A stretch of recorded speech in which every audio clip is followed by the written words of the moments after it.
ngo shazatere umwaka ese ibyo bintu byubyakira gute uko byakira niko byakira hanyuma birarangiye kesi irarangiye ejo bundi hazaho ikibazo cya Kwizera Olivier abenshi bagushinja n'ibitare byo byakiriye gute ese kubera iki byabayeho ni wenda ibitekerezo byawe ko babibonye ndetse n'abadugutuka muri uko abifashe niko nabifashe kuko twese uko wabyumvishe niko nabyumvishe cyangwa se uko byagenze nawe warabibonye uko byagenze kuriya icyo navuga ni akarengane ariko ntacyo twabikoraho ntacyo twabikoraho Kwizera Olivier muravugana cyangwa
uravugana mutahe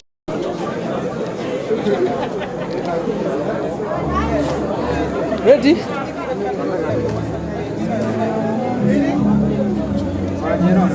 Yes, reka nongere mbasuhuze ndizera ko mwakomeje kubibona abasitari batandukanye bagenda baza hano muri interview uburyo bagiye bakurikira filme ya Aria the movie. Ushimiye gute cyangwa se wakiriye gute kwitabira umuhango wo kumurika filme ya Aria tugusanze hano mu muhango wo kumurika filme ya Aria the movie Shazi. Uyu muhango cyangwa se iyi filme wayibonye gute? Arakoze cyambere filme nayibonye neza cyane nubwo harimo umuntu wakinye nabi yatumye tubabara tukarakara kumva wakinjiramo muri movie kamukubita ariko buriya byanyeretse ko yo ubaye too emotional cyangwa se ukareactinga ku bintu umuntu aba yakitinze abazi ku acting so nabonye ari filme nziza cyane ni filme imara amasaha menshi ndetse filme yigisha irimo ubutumwa we isomo cyangwa se icyo wabashije kubonamo wakuyemo n'ikihe Shazi njye ntabwo nashusha kwihanganira buriya buzima bwa Aria kubera iki ntabwo wahitamo ukagenda washaka ikindi kintu ukora ariko ntabwo aba ari byo buriya ni ubuzima urumva deja bakina ibintu bibaho kandi turabizi neza ko bibaho mu mago n'ahandi hantu hose ku isi so icyo wakwigamo hariya nk'uriya mutipe wakinye kuriya ndibaza ko hari abatipe cyangwa se abagabo kuri wenyine ko ari igitsina gabo hari icyo bamukuyeho kudatoteza abagore babo cyangwa ariya mico yose bakoraga nyine tubibonye gutya ariko se mu buzima busanzwe biramutse bikubayeho turi kujya turinjira wenda mu buzima bwa Shazi abantu batamuzi mu buzima bikubayeho wewe wabyakira gute Shazi umva nabyakira nabi byabibabaje ariko ugerageza buryo ki wabinyuramo kandi ukabinyuramo neza unsubije ikibazo cyiza washaka uburyo wabinyuramo kandi ukabinyuramo neza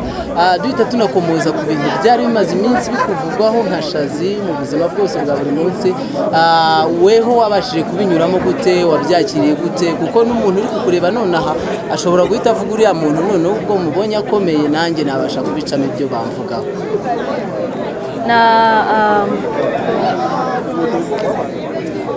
ibintu byari bimaze iminsi bivugwa nabinyuzemo kubera cyambere no kubera Imana kindi no kubera inshuti zanjye kandi no kubera ko no gukomera umuntu aba afite muri we so ngewe cyane cyane ntabwo nkunda kugendera kuri negativity so cyane cyane focusinga kuri positivity nibyo bifasha kandi n'ikindi ibintu by'ibi byose cyangwa se comment zose zijya kumbaho banze expecting so na effect mbizagira ya byaravuzwe cyane wenda ntabwo ari byo guhisha ndetse unabivuze neza ugendera kuri positivity ndetse n'inshuti zawe zagiye zigufasha ariko wenda muri kiriya gihe wenda cy'ifungwa rya Davis D na Kevin Kadi we wari ubayeho gute wari umeze gute wakiraga cyane ko ibitutsi byari byinshi ntabwo byari bike yego nabaga ndi mu rugo najyaga kubasura bisanzwe nakomezaga nkurikirana ariko nkurikiranamo no mu rugo nkajya no kubareba so ariko nyine ntabwo nari mbayeho nishimye kuko inshuti zanjye zari zifunze ariko Imana ishimwe kuba byararangiye byinshi warabivuze wenda mu kiganiro na mugenzi wacu Yago ndetse uranabisobanura ariko nyuma yaho feedback wazakiriye gute se abantu barakomeje cyangwa byahise birangira feedback zabaye positive ari nyinshi nyuma y'uko babonye ikiganiro cyanjye so abantu benshi uko bamfataga mbere byaje guhinduka kubera interview nakoze bwa kabiri icamo neza hanyuma birarangiye kesi irarangiye ejo bundi hazaho ikibazo cya Kwizera Olivier abenshi bagushinja n'ibitari byo byakiriye gute ese kubera iki byabayeho ni wenda ibitekerezo byawe ku babibonye ndetse n'abagigutuka muri uko wabifashe niko nabifashe kuko twese uko wabyumvishe niko nabyumvishe cyangwa se uko byagenze nawe warabibonye uko byagenze kuriya icyo navuga ni akarengane ariko ntacyo twabikoraho twabikoraho Kwizera Olivier muravugana cyangwa se byahise birangira turavugana n'inshuti yanjye ni inshuti yawe ndetse n'uburyo wasobanuye ibintu birabigaragaza neza mu buryo bwiza hanyuma wenda dusubiye inyuma gato bari aba Davis D ba Kevin Kade muracyavugana yego nabo ni inshuti zawe wenda isomo ryawe noneho ku rubyiruko nyuma yo guhura muri biriya bibazo isomo naho urubyiruko wese ubuzemo iki urubyiruko cyangwa se abagututse inama wabagira inama no kwirinda ibigare kwirinda ibiyobyabwenge kwirinda ibintu byabashyira hasi nk'abantu cyane cyane abantu kwita ku byo abantu bakubwira buriya witaye ku magambo nta kintu wageraho so numva ari ibyo ngibyo ari izo nama ni inama nziza cyane ndetse wenda tunasoza turagaruka ku kintu bagiye abantu bavuga benshi ndetse nagiye mbibona ku masocial media ahantu hatandukanye ngo shazatera umwaka ese ibyo bintu byubyakira gute uko byakira niko byakira simbizi wenda abo tubana babivuga abo mubana babivuga inshuti zawe zo mubamubanyeho neza mubamumeranye neza cyane reka ngushimire cyane kandi nizere ko ukomeza gukomera kandi courage mu byo ukora murakoze wenda nsoza wagaragaye mu mashusho y'indirimbo ya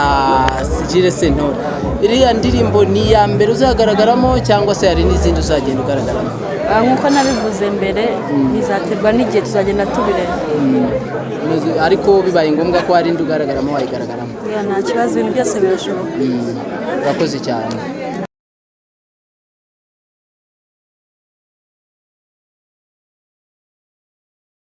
umuntu anyambitse yitwa izina rye riragoranye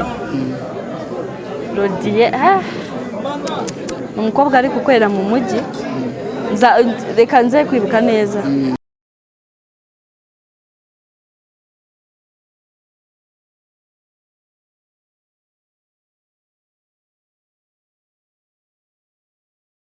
ikintu cya mbere